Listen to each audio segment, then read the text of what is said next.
E o filme que eu vou falar hoje é o Coração Selvagem, ou do original Wild at Heart, lançado em 1990, dirigido por nada mais, nada menos que David Lynch.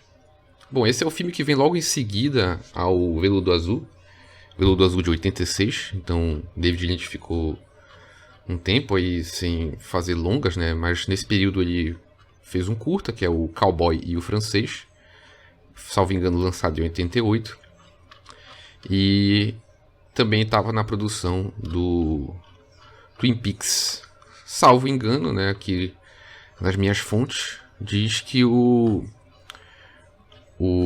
Coração Selvagem saiu em seguida ao fim da primeira temporada. Aqui o trecho, uma citação. Eu vou usar hoje principalmente o Michael Chion e o Todd McGowan, o Impossible David Lynch. São os dois textos que eu vou mais utilizar aqui nas citações. Mas aqui utilizando o Todd McGowan, aqui para dar essa contextualização, Lynch estava em alto nível de popularidade e estima da crítica. A série de televisão Twin Peaks, criada por Lynch e Mark Frost, tinha acabado de terminar sua bem-sucedida primeira temporada. O episódio piloto foi ao ar como substituto no meio da temporada em abril, no dia 8. E a crítica da audiência ainda se lembrava favoravelmente da impressão de Veludo Azul de 86, seu filme anterior. De acordo com a maioria das celebridades e espectadores, Wild at Heart não atingiu o nível percebido por Veludo Azul, mas também não caiu nas profundezas de Duna, de 84. Ganhou a Palma de Ouro, prêmio do Festival de Cannes, mas teve muita gente que não gostou também, né? Muita gente criticou, salvo engano, o Bertolucci foi meio contra a premiação do Coração Selvagem, mas ainda assim ele ganhou, né, o Palma de Ouro. De qualquer forma, como o Lynch estava meio que na crista da onda, né, tava numa subida, esse foi um filme que foi bem mais ousado, assim. Ele é um filme que ele é bem mais exagerado em vários sentidos, e isso é dito por várias fontes. Talvez seja o filme mais violento do Lynch. Eu não saberia... talvez sim. Eu acho que, puxando de memória agora aqui, eu diria que talvez seja um filme mais violento do David Lynch. Mas seguindo, né? Aqui o Michael Chion tem umas citações diretas do Lynch, né? E já veio falando em entrevista disso, para contextualizar um pouco sobre como o Lynch pensa nas ideias dele, né? Segundo Lynch, as ideias não pertencem à noite, mas ao dia. Há algo melhor expresso pela noção de devaneio. Abre aspas por Lynch. Sonhos acordados são os importantes. Aqueles que surgem quando estou sentado, em silêncio, em uma cadeira, deixando minha mente vagar suavemente. A partir de uma série de ideias agrupadas em torno de um tema, um projeto pode começar a tomar forma. A maioria das minhas ideias é totalmente espontânea, então eu as separo grosseiramente para ver como uma ideia surge de outra e se combina com ela. O David Lynch tem até um livro sobre essa questão das ideias como peixes, salvo engano, e a gente tem que pescar essas ideias. Salvo engano, ele, no Masterclass dele, o Masterclass é um site que chama pessoas para fazer masterclasses. Então tem tipo Neil Gaiman, Stephen Curry, grandes personalidades, atrizes, atores, jogadores. Kasparov, salvo engano, tem um masterclass. É um site onde você tem acesso a essas grandes personalidades fazendo masterclass. E o David Lynch fez o masterclass. E nesse masterclass eu assisti alguns episódios. E na verdade é só um programa, não, um programa de 2 horas assim, mas é dividido em episódios. E lá ele fala também, comenta um pouco sobre essa questão das ideias serem como peixes, a gente tem que pegá-las, né? E essa questão de sonhar, de daydream, né? Tipo, de ficar sonhando acordado. E também fala sobre anotar as ideias, né? Tipo, se você tiver uma ideia, você tem que registrar ela de alguma forma. Enfim, dicas do Lynch de como lidar com as ideias. Acho que essas citações são importantes pra gente perceber um pouco de como o Lynch se relaciona com a arte, com o cinema, né? Bom, mais uma citação aqui do Chion. Ele aborda seu trabalho sobre o som da mesma maneira. Para mim, o cinema é um desejo muito forte de casar imagens e sons. Essa citação que eu trouxe também até pra pensar na relação do Lynch com o som. Quando ele começou a fazer cinema, tem essa passagem, né, de que ele tava pintando um quadro e ele começou a ver aquele quadro se mexendo. Parece que eram mais árvores à noite, assim. E aí ele começou a perceber que tava faltando o som. Então o cinema do Lynch sempre esteve relacionado com o som. Por isso eu acho que todos os filmes têm sempre uma trilha sonora muito presente. E sempre brinca com essa questão do diegético e do não diegético, né? Da música fazer parte da cena ou não. Então eu acho que isso também é uma maneira de traçar esse perfil do diretor, né? E pensar como o som faz parte realmente de como ele pensa cinema. Agora aqui uma citação mais direta sobre o contexto, né? Que era o meu maior interesse aqui. Após o fracasso de Duna, Veludo Azul restaurou a reputação de Lynch como diretor e restaurou sua confiança para retornar à ousadia formal de seus trabalhos anteriores. O resultado foram 2 filmes inusitados e agitados, Coração Selvagem e Fire Walk With Me, que inclusive é o próximo episódio. Filmes que podem ser criticados como arrogantes e barulhentos, mas para quem olha com mais atenção, representam também um retorno ao estilo barroco de seus primórdios. Com esses filmes, Lynch parece ampliar sua busca por um cinema não psicológico que combine suas texturas e temas. Um cinema com um tom mais amplo e épico e construções livres e imprevisíveis. O gênero que ele almejava pode ser chamado de cine-sinfonia, caracterizado por características como o uso de contraste mais poderosos do que ele se permitia anteriormente. A revelação em vez da ocultação. Do uso da descontinuidade na estrutura geral. Uma ampla aplicação do som Dolby, explorando seus recursos para obter contraste, o espaço e potência no som. Aí remetendo-se de novo essa questão do som, né? E uma mistura mais ousada de tons e atmosferas. Claro, ainda havia desafio de formar um todo expressivo, organizado em torno de elementos que demonstrassem sua disparidade. Coração Selvagem, um filme que dividiu a crítica, ainda mais Veludo Azul, foi o primeiro desses esforços, né? Então um Lynch muito mais ousado, assim. Muito mais da revelação do que da ocultação. Faz todo sentido esse ser um filme mais histriônico do Lynch, né? E esse foi eu já tinha assistido esse filme, assisti ele no ano passado, esse foi o meu segundo contato, digamos assim, né? E a gente, acho que logo de cara, assim, sem conhecer o filme, já desponta a atenção de ter William Dafoe, sempre bom ter William Dafoe no filme. E Nicolas Cage, né? Nicolas Cage trabalhou com o David Lynch. E temos o retorno também da Laura Dern e da Isabella Rossellini. Isabelle Rossellini? Eu sempre confundo a Isabella Rossellini. E tem Harry Dean Stanton também. Enfim, grande elenco, grandíssimo elenco. Jack Nance novamente, a Sheryl Lee, né? A nossa eterna Laura Palmer. Na trilha sonora, novamente, Ângelo Badalamenti. Lynch, ele repete muito a equipe dele, até fotografia também, salvo engano, é o mesmo diretor de fotografia dos outros filmes dele. Então ele sempre repete um pouco a equipe. Também, esse é um filme também que é uma adaptação de um livro, né, do Barry Gifford. Então, acho que essa seria a ficha técnica que a gente pode elaborar aqui sobre o Coração Selvagem. Vamos à sinopse então, para em seguida comentarmos mais citações e falarmos a crítica do filme. Bom, sinopse do Coração Selvagem. Os jovens amantes, Sailor e Lula, pegam a estrada para começar uma nova vida juntos, sem a ira da mãe perturbada e a desaprovadora de Lula, que contratou uma equipe de assassinos para interromper a lua de mel surreal dos amantes. Basicamente é isso, né? Acho que é uma boa sinopse esse aqui. Bom, acho que eu comentei no primeiro bloco sobre a questão do filme do Timino, né? Um road movie. Esse aqui também seria um road movie. E onde a gente acompanharia justamente esse casal.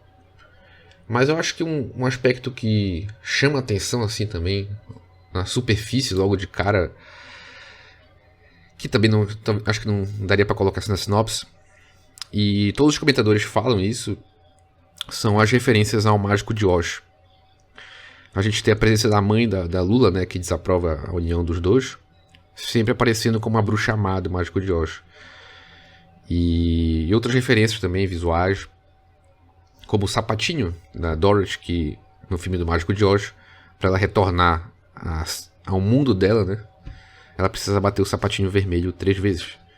E numa determinada cena do filme, a personagem da Laura Dern, a Lula, ela faz isso, mas não retorna. E no final do filme também tem a cena da Sheryl Lee Fenn, né? Laura Palmer, como uma bruxa boa. Enfim, então a gente tem esse road movie, com essas referências ao Mágico de Oz, e sendo o filme mais excêntrico não, mais violento do Lynch, talvez. E basicamente é isso, né? Pra gente pensar num road movie, eu até fiquei refletindo sobre qual é a origem do road movie, né? Qual foi o primeiro road movie? Puxando a memória, talvez seja no tempo das diligências, talvez, do John Ford. Pode ser considerado um road movie? Capaz, né? Mas talvez haja filmes anteriores a esse que podem ser considerados road movie. O primeiro road movie que eu assisti foi o Procurando Nemo. Daí você tira, né? A gente pensar o road movie sempre como esses filmes de personagens que tem que... Em alguns momentos ele tem que chegar no ponto A para o ponto B. E em outros momentos eles estão, como no Procurando Nemo, né? Encontrar fulano, ciclano, então eles têm que ir atrás de alguém. Em outros momentos a gente tem que fugir de alguém. No caso do Coração Selvagem, em alguma medida, eles estão sendo perseguidos, mas acho que eles não têm muita noção disso, né? Acho que o Lynch também, nesse aspecto mais narrativo, assim, não está muito preocupado, talvez, com essa verve do road movie. Mais recente, né? Eu comentei aqui no podcast O Oeste Outra Vez. E acho que pode ser considerado um road movie também, né? No caso ali, eles estão em fuga também. Então, road movie, a gente tem sempre esses personagens em fuga, ou querendo chegar em um lugar, ou querendo encontrar alguém, ou querendo entregar alguém, né? Sempre essa ideia de você se acompanhar alguém se deslocando de um ponto a outro. E a partir disso, encontrando coisas, povos diferentes, situações diferentes, né? Nesse caminho, né? E a partir desse caminho, a partir desse encontro, vários encontros que a gente tem pelo caminho, o personagem acaba tendo uma evolução espiritual e uma evolução enquanto personagem.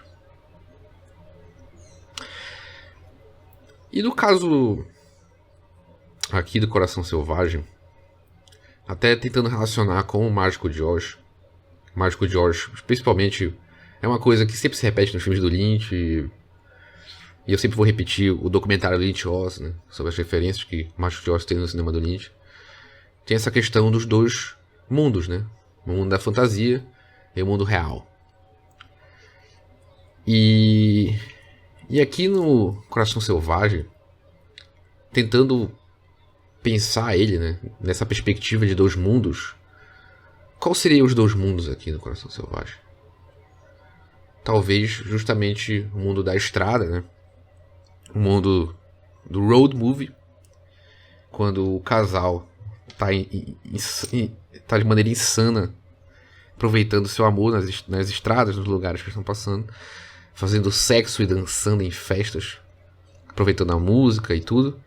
Esse seria um mundo fantástico, assim. E quando eles finalmente param lá numa cidade que é a Big Tuna e encontram o personagem do William Dafoe, né, o Bobby Peru, eles caem no mundo real, né? Até por isso, na cena onde a Lula é violentada, ela tenta voltar para o mundo da fantasia. E não consegue. Então, talvez, a gente pensando nessa ótica do Mágico de Oz, né, desses dois mundos, e pensando nessa questão do road movie, talvez pro Lynch, nesse filme, o fantástico, né, a expressão do amor dos dois, não só a partir das chamas, né, que tem muito essa questão da montagem, parecer cenas de fogo, esse combustível, mas também se remete a pegar a estrada, né, a pegar a estrada e visitar os lugares. E quando eles finalmente param, é quando eles caem no mundo real, mundo de violência e tristeza. não sei. Haverá outras leituras. Eu comentei isso no vídeo do Eraserhead, como a maioria dos comentadores do David Lynch aborda por um viés psicanálise. O problema é que acaba indo muito para uma leitura de psicanálise. E para quem não tem familiaridade com psicanálise, fica até às vezes difícil de entender. E aí, às vezes, eu percebo que os textos se perdem muito falando de psicanálise e o filme acaba meio escanteado. Então o filme acaba sendo um meio para falar de psicanálise, não o contrário. No caso que é os textos do Todd McGowan, por exemplo. Em alguns momentos eu acho que ele consegue dosar bem, mas em alguns outros momentos acho que ele foca muito na questão da psicanálise e o filme fica apenas como um meio para falar de psicanálise, né? O Didic também faz muito isso. Então, mas realmente eu acho que acaba sendo um recurso interessante para falar sobre os filmes do Lynch. Acho que isso está muito presente nos filmes, mas acho que não pode perder o foco, digamos assim, né? Mas enfim, eu acho curioso, até pensando nessa questão da psicanálise. Agora eu vou dar a minha análise sobre esse texto, tentando pensar no viés mais psicológico dos personagens, né? Quando eles... Eu acho que o filme ele segue essa estrutura mesmo, né? Eu acho que a primeira hora a gente acompanha eles pegando a estrada, né? A gente acompanha a mãe da Lula mandando alguém atrás deles, né? Que é o personagem do até o cara que faz Paris, Texas, pô, esqueci o nome dele. Falei ainda agorinha. Cadê aqui? Cadê você? É o nosso querido Harry Dean. O personagem do Harry Dean, ele vai atrás deles e acaba sendo morto, né? Ele é um dos namorados da mãe. E ela acaba com outro cara lá, o Santos, salvo engano. Mas, pois é, eles estão dirigindo à noite. E a Lula e o Sailor, né? E o Sailor comenta que ele conhecia o pai da Lula, né? Foi algo que ele meio que eles vão comentando isso durante o filme. Mas agora ele meio que revela isso, né? Que ele conhecia o pai da Lula, ele ficou meio envolvido indiretamente com a morte do pai dela, né? No incêndio. E a partir daí é quando meio que a relação dos dois meio que desanda. Porque ela fica meio, caramba, como é que eu não... A gente vai descobrindo as coisas assim, as coisas vão se revelando, né? E até uma cena onde ela vê a mãe dela com uma bruxa má, né? Voando perto do carro, uma cena à noite na estrada. E é a cena que eles encontram um acidente de carro. Onde eles se separam com o acidente, que tem a personagem da Sherilyn Fenn, que é a... Também é a personagem do Twin Peaks também, agora eu esqueci o nome dela no Twin Peaks. E ela morre, né? Então eles encontram esse acidente, muitos mortos, e é quando eles meio que de novo caem no mundo real. Então tem essa quebra mesmo, né? Eles estarem na estrada, essa curtição toda, e o segundo momento onde eles estão nessa cidade da Big Tuna, que é onde surge o personagem do Bob Peru e tem as cenas mais violentas do filme. Mas pensando no viés psicológico, né? O Lynch utiliza muito essa questão da escuridão. E talvez a escuridão como subconsciente. E as coisas elas vão se revelando sempre através da escuridão. E o que se revela a partir da escuridão acaba sendo isso que estava oculto, mas que sempre esteve lá, né? O retorno do recalcado. Pelas aulas de psicologia que eu fiz, o semestre de psicologia que eu fiz na época do direito, o recalque é um mecanismo de defesa que a gente tem para ocultar ou esconder essa questão, esse algo que nos faz mal. E o retorno do recalcado é quando ele retorna, né?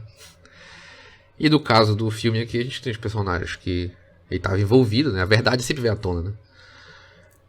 E a partir da revelação da verdade, de que o Sailor estava envolvido com a morte do pai da Lula, né? Ela começa a conhecer, a perceber mais quem ele é, né? Começa a conhecer ele de fato. E aí tem uma certa ruptura na relação dos dois, né? É também quando ela engravida e ele vai preso novamente. Ao ser pego num roubo a banco com o personagem do Boy Peru. Mas eu acho que o Lynch ele utiliza essa questão da escuridão meio que nesse sentido de revelar algo que estava oculto, assim. Eu tentando usar meus semestres de psicologia aí. Mas enfim. Para além disso, o filme ele tem essa questão com a música, acho que bem presente, né? Tem vários momentos musicais. E o próprio final do filme, quando o Sailor canta pra Lula Love Me Tender, do Elvis. De novo, o Lynch sempre faz esse tributo aos anos 50. Rock and roll, comportamento dos personagens também tem um pouco uma caricatura dessa época. E esse final eu sempre me emociono. Das 2 vezes que eu assisti, eu lagrimei. Eu não chorei copiosamente, mas eu lagrimei. Eu acho muito bonita a cena. É muito bonita, eu gosto muito dessa música e a cena é muito bonita. Eles ficam juntos e enfim, é uma cena bastante bonita, assim. É meio piegas, mas é proposital. É um piegas proposital. Então, eu acho que os meus comentários particulares, antes de ir propriamente para as citações, pensando realmente como o Lynch ele utiliza o road movie, essa estrutura de road movie, para elaborar um aspecto fantástico. E às vezes eu estou tomando cuidado em pensar essa palavra fantástico justamente porque ela tem uma conotação que remete à psicanálise. Então, eu utilizo o termo fantástico aqui pensando justamente nesse aspecto surreal, talvez. E no caso aqui, o surreal e o fantástico remete a uma questão sensual do amor e do fogo da paixão. Então, pensando em como o Lynch quer tratar sobre o relacionamento desses dois, a gente tem essa primeira metade, esse road movie que explora a paixão dos dois a partir dessa viagem desenfreada para Califórnia, até que em algum momento há uma ruptura, e como o Lynch sempre faz no cinema dele, é onde esses dois mundos colidem, né? No Blue Velvet, quando a personagem da Dorothy Valles, né, da Isabelle Rossellini, invade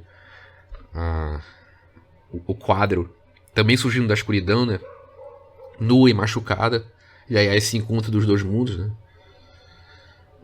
e o Eraserhead tem uma linha mais tênue entre esses dois mundos. O Homem-Elefante e o Duna o Duna preciso ver, mas o Homem-Elefante preciso rever e talvez eu consiga comentar melhor nos vídeos. Os outros filmes também, acho que é mais claro isso também. Mas enfim, eu acho que a partir do momento que há essa ruptura desse fantástico, desse surreal, que acaba sendo a representação do amor dos dois, eles caem no mundo real e haveria a separação deles, porém com a presença da bruxa, a bruxa do bem, né, a bruxa boa, eles retomam essa paixão. Porque nem só de sofrimento a gente vive, né? Enfim, eu acho que de novo é o Lynch tratando sobre esses dois aspectos e articulando as referências que ele tem, né? E aí a gente tem esse filme mais quente também, bem, de novo essa questão da montagem, que eu vou tratar melhor com as citações. E é isso. Esse seria o meu comentário pessoal sobre o Coração Selvagem. E agora eu vou para as citações, né? Primeiro com Michael Chion aqui, em seguida com Todd McGowan.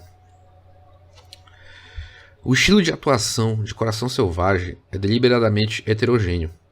Lynch diferencia e contrasta o máximo possível os ritmos de seus atores. Por exemplo, ao longo da edição paralela da sessão de abertura, Lynch opõe a atuação ligeiramente paródica, embora com o ritmo regular de Nicolas Cage e Laura Dern, conversando no carro com a atuação carregada, exageradamente lenta e frequentemente silenciosa e irregular de Diane Land e de John Freeman, que é a mãe, né, da personagem da Laura Dern. E realmente é um filme de muitos contrastes, assim. A gente tá sempre indo e voltando na mãe da Laura Dern e na Laura, propriamente da Laura Dern, né? Então tem essa questão do contraste. Na fotografia de Fred Elmes, usa cores saturadas, especialmente amarelo e vermelho. É um filme muito quente, para tentar outra abordagem após os tons inebriantes e matizados de veludo azul. Desta vez, o ênfase está no sol, na luminosidade implacável do ar e na escuridão profunda da noite. Muito mais do que Duna ou qualquer outra obra do Lynch, Coração Selvagem é um filme de espaços abertos. Pode ser que o estilo fotográfico chamativo e o tom mais truculento e colorido tenha surgido de um desejo perfeitamente legítimo de atingir um público mais amplo. Se é assim, a tentativa falhou, pois o filme rapidamente adquiriu a reputação de ser doentio e violento, afastando muitos espectadores em potencial e mascarando sua sedução e beleza. Apesar de receber a Palma de Ouro em Cannes, o filme não obteve o sucesso que merecia, nem mesmo na França. É um filme bastante quente, né? Filme bastante ensolarado e colorido, muito colorido. As roupas dos personagens são muito coloridas, né? Agora um comentário sobre o estilo meio videoclipe, né? Essa é uma estética muito presente no filme. O estilo de videoclipe do filme também foi criticado por sua dependência de imagens que são altamente conspícuas em si mesmas, tão autônomas quanto a fotografias discretas. Há forte contraste de uma cena para outra, um estilo de edição enfático e abrupto e, por fim, a recorrência periódica de breves visões mentais, ou melhor, de blocos sonoros imagéticos que desaparecem tão rapidamente quanto surgem. Esse é um estilo muito presente nesse filme, né? Essa questão de como o Nietzsche pensa na imagem e como ele coloca aqui, que são atualmente conspícuas, assim, conspícua notável, muito explícito. Então, forte contraste de cenas. E então os personagens às vezes estão falando algo e surge uma imagem para às vezes refletir o que eles estão sentindo. E isso muitas vezes fica um pouco cansativo e pode remeter a um certo didatismo. No sentido de o personagem estar explicando e tu ter que mostrar o que ele está explicando, né, no caso. Ou no caso rememorar para dar entendimento na narrativa. Mas no caso do Lynch, eu acho que ele tem uma proposta de querer meio que expor realmente os sentimentos através da imagem. Ele utilizar essa questão da imagem para justamente carregar a cena, para realmente expor o sentimento, né? Para explorar essa questão do que os personagens estão sentindo, né? Por isso também, a todo momento, essa questão do fogo. Então a gente tem uma cena de sexo e tem essa montagem com fogo aparecendo, com fósforo pegando fogo. E justamente para carregar realmente a emoção dos personagens, né? Então a gente não tem só a cena deles fazendo sexo. A gente tem uma montagem com fogo justamente para também trazer essa sensação. Então eu acredito que o Lynch teve essa proposta de carregar as emoções com as imagens e trazer a imagem como um veículo para exposição de sentimentos e ideias. Faz sentido? Eu acho que faz. No entanto, como demonstrado anteriormente, a descontinuidade e o contraste resultante estão presentes na obra do Lynch desde o início e repercutem em todos os níveis das estruturas formais dos filmes, bem como sua história. São a base de sua poética, que eu chamaria de romântica. Mais uma... Seguindo, né? Ainda comentando sobre a questão da montagem, né? O que faz com que o casal humano e, por extensão, o mundo se mantenham unidos? Essa questão está escrita na própria forma do filme. Formalmente, a ligação dos elementos díspares e contrastantes, grotesco, pitoresco, sentimental, sangrento, poético, abrupto, suave e assim por diante, que compõe o filme faz de Coração Selvagem um filme de cortes e continuidades e hífens. Por exemplo, o corte de continuidade dos pés de Lula quando ela pula na cama como se fosse enfiar algo nela, aos pés dos dançarinos na boate de rock. Essa pra mim é uma montagem muito bonita. Eles estão se arrumando, né, pra ir pra boate, né? E ela começa a pisar na cama, assim, e aí a montagem já segue pela dançando no salão, assim. É muito elegante. Do Sailor na cama, enquanto gira e com maestria o corpo feliz e satisfeito de Lula, ao pequeno brinquedo erótico com o qual ele faz a mesma coisa. O Lynch ele faz essa questão, né? É uma maneira que ele utiliza a montagem, né? Eu acho que o Blue Velvet, por exemplo, tem uma cena no início que ele comenta sobre a orelha, né, que foi cortada com uma tesoura, e em seguida a montagem vem, parece eles cortando com uma tesoura a faixa para colocar, para isolar o local, né? Então tem essa o Lynch utiliza essa questão da montagem para ligar dois ambientes, assim, ou às vezes, de novo, para descrever às vezes o que o personagem está falando, utilizando a imagem. Tem um nome para esse tipo de montagem, eu agora não vou saber qual é, mas só para também descrever um pouco da gramática de David Lynch, a utilização da montagem. Com Lynch, sua visibilidade é um procedimento estrutural, no qual o corte de continuidade é distinto dos elementos assim ligados, reforçando a impressão de uma estrutura falha e poeticamente instável. Sem dúvida, esses cortes também testemunham um prazer ingênuo em conectar e montar a obra, como juntar pedaços de madeira para construir uma cabana de madeira exposta ao vento forte. Mas aqui, eles também são uma pergunta dirigida ao mundo em geral. Por que ela não se desfaz, né?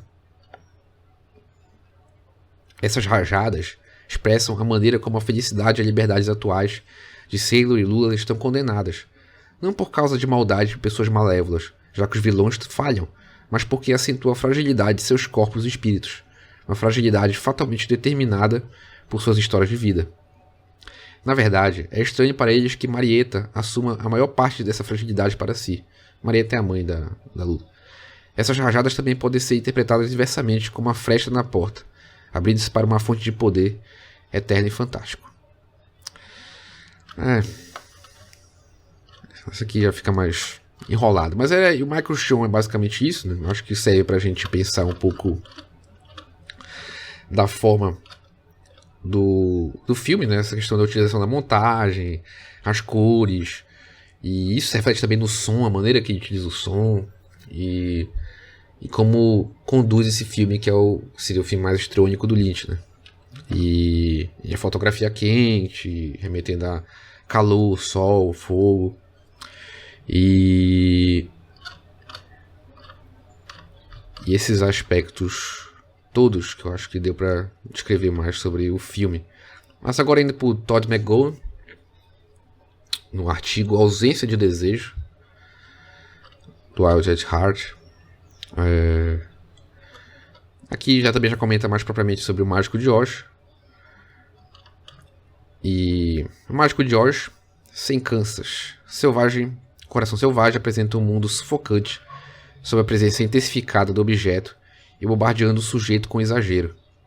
O Todd McGowan ele vai elaborar bastante essa questão do exagero, de como o filme ele reflete esse mundo sem limite e como essa falta de limite é o que ocasiona a queda da relação dos dois. Mas vamos lá. Está comigo? Vamos lá, segure minha mão e vamos nessa. Agora um pouco mais de psicanálise. Com alguém que entende psicanálise, né? Então eu vou tentar não ficar muito... Eu trouxe algumas citações, mas eu vou tentar não ficar muito na psicanálise. Tentar ilustrar um pouco mais com o que eu lembrar do filme. Então o mundo sufocante, a presença intensificada do objeto e bombardeando o sujeito com exagero. Apenas em uma única tomada, no final do filme, Lynch sugere a alternativa. O mundo do desejo, que este mundo de excesso obscurece, né? Então ele faz uma dicotomia entre o mundo do excesso e o mundo do desejo. Anotem aí, mundo do excesso e o mundo do desejo, não é a mesma coisa. Engraçado, né? Porque o mundo do desejo é o mundo da falta. É o mundo da falta. E de novo, né? Eu vou sempre bater nessa tecla, porque sempre vai ser meio que isso, os filmes do Lynch. Sempre vai ficar com essa questão dos dois mundos. E Blue Velvet, o Todd McGowan trata que o mundo da Dorothy Vargas, né, é o mundo do desejo novamente. Logo após a cena mais memorável do filme, né, no caso a cena do Bobby Peru com a agride sexualmente a Lula, Vemos um close-up dos pés de Lula com os sapatinhos vermelhos, referência direta ao Mágico de Oz. Lula bate os saltos de seus sapatos vermelhos em um esforço para se afastar do mundo do excesso e voltar para Kansas, para o mundo de desejo, que impede e fornece a proteção contra o prazer. No entanto, tal trégua não existe. Ao contrário de Dorothy e Mágico de Oz, Lula bate os calcanhares sem sucesso. O close-up de Lula, né, a câmera fechando nos pés da Lula, clicando os calcanhares de seus sapatos vermelhos, significa a ausência do mundo da ausência e do desejo no filme. Então o filme seria esse filme de excesso e não teria espaço para esse respiro, né? Eu acho que eu acho uma análise interessante até para se pensar. Como formalmente o conteúdo do filme conversa sobre isso. E talvez seja por isso que esse seja um filme que, com razão, né, seja criticado por essa questão do excesso, mas era a proposta do Lynch com isso. Nesse sentido, Coração Selvagem continua a divisão que marca os outros filmes do Lynch, mas aqui o mundo da fantasia subsumiu completamente o mundo do desejo, né? Tomou conta do mundo do desejo. O mundo do desejo está presente apenas através da alusão à sua ausência. Isso permite o Lynch explore as ramificações de viver inteiramente o mundo de fantasia, um mundo comprometido em todos os momentos em maximizar o prazer. Os personagens não sucumbem a uma lei simbólica que exige o sacrifício do prazer em prol da ordem social. O resultado não é o que podemos esperar. Em vez de permitir que Sailor e Lula se divirtam plenamente, o mundo da fantasia ameaça constantemente o seu prazer. Vamos a mais uma. Obcecados com a imagem do prazer, perdemos a dimensão real ou traumática da fantasia. O que Coração Selvagem demonstra é que o mundo fantasmático contemporâneo exige um compromisso mais profundo com a fantasia por parte do sujeito, se ele quiser vivenciar a fantasia em sua dimensão real, para vivenciar a fantasia além de sua dimensão visual. Essa é uma frase que eu fiquei com dúvida. Mas enfim, vamos lá. Acho que o final vai dar para entender um pouco melhor. Então, só para repetir aqui, se ele quiser vivenciar a fantasia em sua dimensão real, para vivenciar a fantasia além de sua dimensão visual. Coração Selvagem é um filme mais excessivo do Lynch, né? Isso a gente já repetiu várias vezes aqui. Então não vou pular esse trecho. A narrativa parece existir para nos levar à próxima imagem extrema, né? Isso é algo que já está bem claro. Aqui. Lynch cria uma forma que destaca a imagem extrema em detrimento do movimento narrativo. Eu diria, a fim de ilustrar o efeito do prazer desenfreado. No mundo cinematográfico de Coração Selvagem, não há experiência normal livre da mancha do excesso. Não há experiência normal livre da mancha do excesso. Gostei. A presença do fogo, uma das principais maneiras pelas quais Lynch retrata visualmente o prazer desenfreado, que caracteriza o mundo cinematográfico através do uso do fogo. A intrusão da privacidade, né? Um filme que não tem... No mundo público, torna-se mais evidente no personagem do Bob Peru. Seu prazer privado se manifesta no ato mais público de todos, o de falar. Sempre que ele fala no filme, sua linguagem grosseira e seu jeito excessivamente familiar tornam evidente seu intenso prazer. Essa publicização do prazer privado ajuda a criar um mundo sem um domínio público, construído em torno da ausência e da falta. Então essa é basicamente a tônica, né, que o Todd McGraw levanta sobre essa questão da ausência, importante, né? É interessante, eu nunca tinha parado pra pensar isso, como a ausência é importante pra gente lidar com nossos prazeres. Sailor e Lula encontram tantos problemas em sua tentativa de realizar sua fantasia porque não se comprometem totalmente com ela. Eles querem as fantasias do prazer e, portanto, não conseguem sustentá-lo quando não é. E é esse desvio, não a fantasia em si, que produz cada uma das dificuldades que eles encontram. Talvez o objetivo contra-intuitivo fundamental da psicanálise, aqui é o ponto que eu acho que o Todd McGraw foca demais na psicanálise e aí esquece do filme, seja que os conceitos não agem em seu próprio interesse próprio. Em vez disso, eles sacrificam seu interesse próprio a fim de criar ou sustentar a si mesmo como desejosos. Eu nem sei porque eu trouxe isso aqui. Isso aqui tá falando mais de psicanálise, mas eu acho interessante o trecho que ele começa a falar do Jingle Dell, que é o primo da Lula, que ela comenta que é o cara que queria que o Natal fosse o tempo todo, né? O ano todo, né? O Natal. E que é uma diversão sem ausência, né? Só que ele não consegue que o Natal seja o ano todo e ele começa a culpar o outro, com o O maiúsculo, que roubou o Natal, né? Que seriam os alienígenas. E pra ele experimentar de novo algum tipo de prazer com isso, ele começa a enfiar barata no ânus. E é justamente essa questão de que o gozo depende da ausência. E o Natal nos permite compreender isso de uma maneira mais simples. O gozo é resultado da ausência do dia privilegiado durante o resto do ano. Desfruta-se do Natal apenas um dia excepcional, o que significa que se obtém dele um gozo parcial. Então a gente só consegue ter um prazer saudável a partir de um gozo parcial. Então a gente precisa dessa ausência, desse sofrimento, como colocado por ele para digamos, lidar de uma maneira saudável com o objeto, talvez. Fica um pouco complexo, porque justamente ele foca muito nessa questão da psicanálise, mas acho que faz sentido. Ele comenta que essa história do Jingle Dell é uma referência à própria história do Sailor e da Lula. Faz sentido porque tem um momento na história, quando eles estão nessa insanidade toda, que ela fala que queria que eles se chamassem pra sempre, que queria que eles vivessem aquilo pra sempre. E aí tem um momento de ruptura, né? E a própria situação dela com o Bob Peru, ele sendo preso de novo, é justamente a ausência. E ele começa sendo o começo do filme ele é preso. Então é como se essa 1 hora de road movie que a gente tem seria esse Natal o ano todo, né? Mas isso acaba causando um certo incômodo até pra eles em algum momento, né? E aí precisa da ausência dele de novo durante 5 anos, salvo engano. E aí eles voltam e aí ele se entrega completamente pra fantasia.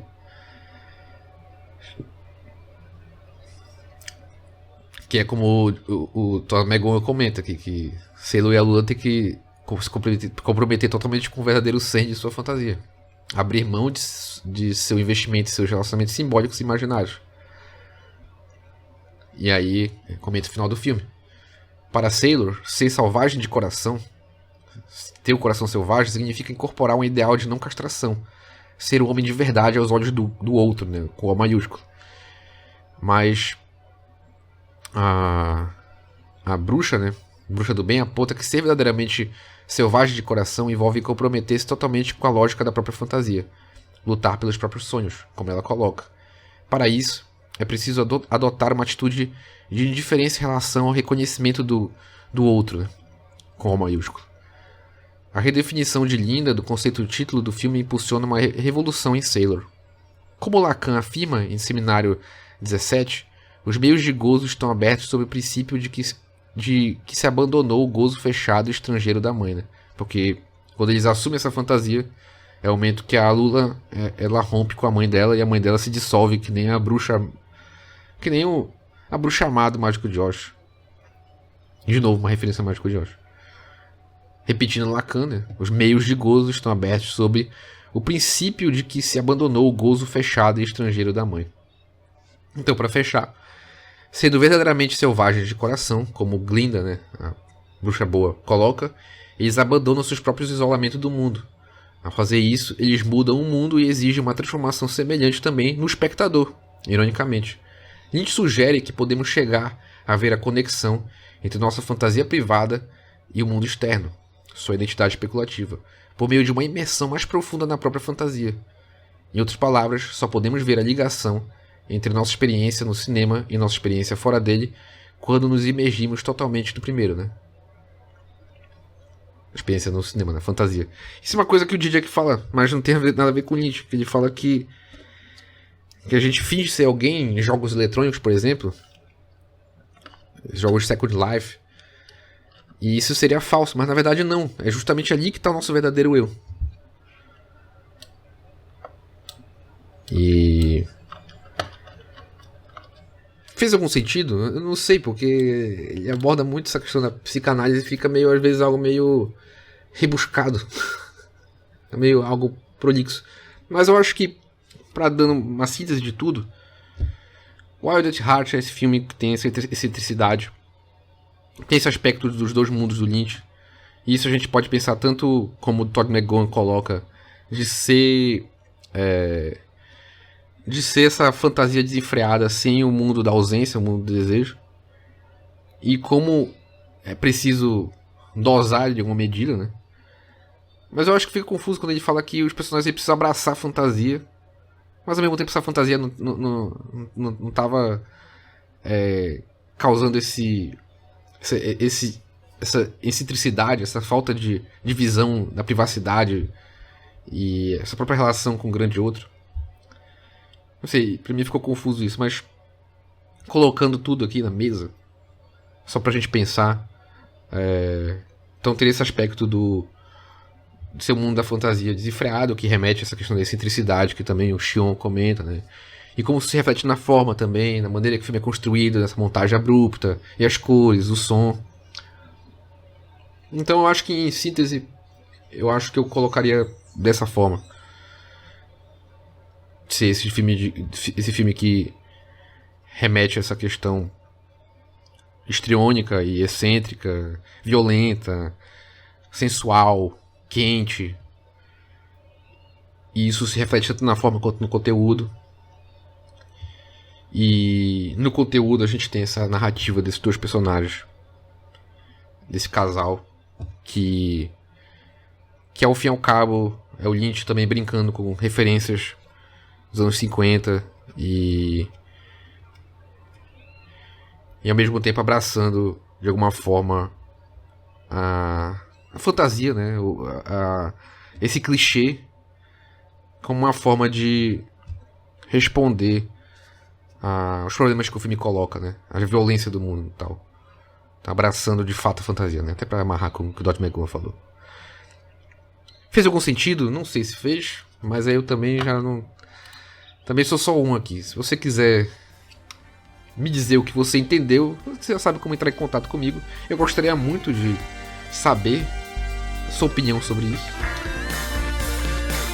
E o que você achou do podcast, o que tá achando. E vamos seguindo, né? Na semana que vem eu vou falar sobre o Firewalk with Me. Vamos aproveitar para falar um pouco de Beat. E é isso, esse foi o episódio de hoje. Muito obrigado por ter ouvido até aqui. E até a próxima semana. Tchau, tchau e boa noite.